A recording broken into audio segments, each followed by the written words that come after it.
পুরুষ চাইলে নারীর কপালে চুমু দেওয়ার নাম করে তার ব্রেইন থেকে জ্ঞান শুষে নেওয়ার ক্ষমতা রাখে। তবে পুরুষ সাবধান, সেই নারী চাইলে তোমাকে ধ্বংসের শেষ প্রান্তে নিয়ে দাঁড় করাতে পারে, আর এই ক্ষমতা তারা জন্মাবার পর থেকেই রাখে। তোমার সাথে আবারও কোনো একদিন দেখা হবে, কিন্তু কথা হবে না। ভালোবাসাও রয়ে যাবে, তবে প্রকাশ করা হবে না।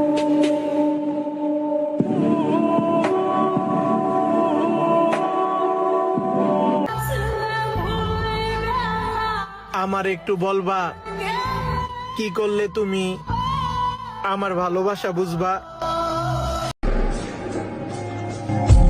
আহারে মন আমার, কার জন্য হইলি ব্যাকুল? নিজেও মরলি, আমাকেও মারলি।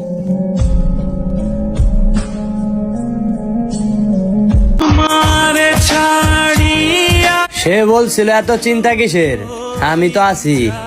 কিন্তু কথাগুলো আজ ইনবক্সে বন্দি রয়ে গেল, আর সে অন্য কারো হয়ে গেল। জীবন নিয়ে আর কোনো অভিযোগ নাই, যদি আল্লাহ নিয়ে যায় তাতে আমি খুশি।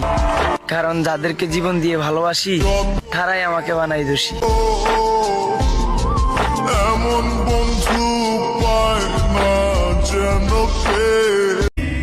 সবার চোখেই খারাপ হয়ে গেছি, এখন ওই উপরওয়ালা উঠাই নিলেই বাসি। মাওলা গো, একমাত্র তুমিই জানো রাতের বেলা কেন ঘুম হয় না। এমন একটা ঘুম দাও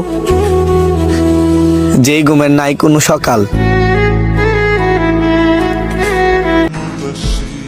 চোখ বুজে বিশ্বাস করতে পারো, যদি মৃত্যু না আসে সারা জীবন থাকবো তোমার পাশে।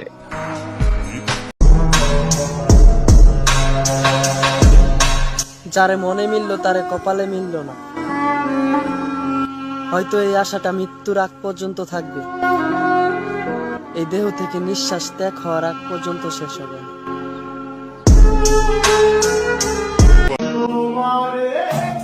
আমার প্রিয় মানুষটা মোটেও খারাপ না, কিন্তু মাঝে মাঝে আমাকে রাগের মাথায় এমন কিছু কথা বইলা ফেলে যে আমার বাঁচতে ইচ্ছে করে না। কোনো একদিন হয়তো অনেক টাকা হবে, কিন্তু মনে থাকবে শখের বয়সটায় টাকার খুব অভাব ছিল।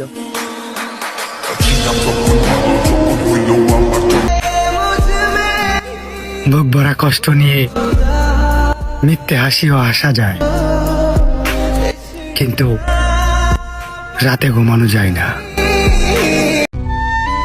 ইচ্ছে করে হারিয়েছো তুমি আমাকে নতুন কোনো মানুষের আশায়। আমি যদি বেঁচে থাকি তাহলে দেখবো সেই মানুষটা কতটুকু ভালোবাসতে পারে তোমায়। যার সাথে কথা বলে একটু মানসিক শান্তি পেতাম, আজ সেও আমাকে অবহেলা করে।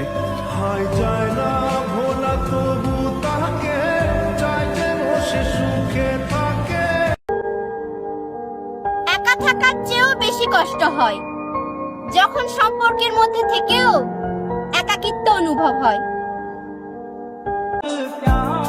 ভুল করে আর কোনোদিন কারোর মায়ায় পড়বো না, কারণ মায়া এতটা ভয়ঙ্কর জিনিস চাইলেও সহজে ভোলা যায় না।